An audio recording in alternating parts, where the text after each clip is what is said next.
Despite many cities and towns still having buried sidewalks and unplowed side streets, some school districts are back to school on a 2-hour delay today, and Cranston is one of them. NBC 10's Kennedy Buck joins us live outside one elementary school there with how they made it through the morning. Kennedy?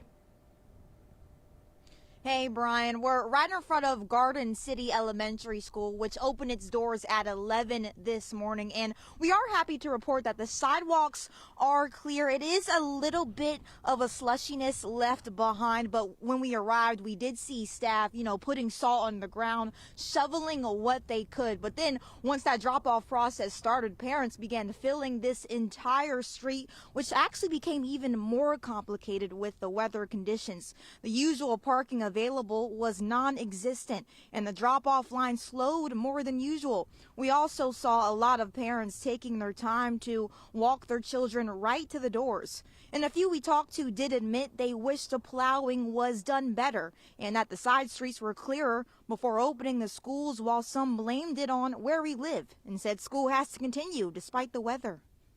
Are you impressed with how the streets and sidewalks look around the school? Not really.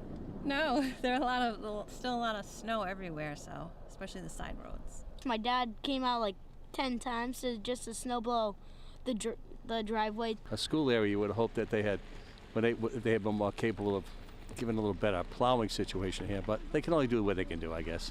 Hey, what are you going to do? This is New England. We're going to get snow at certain times of the year.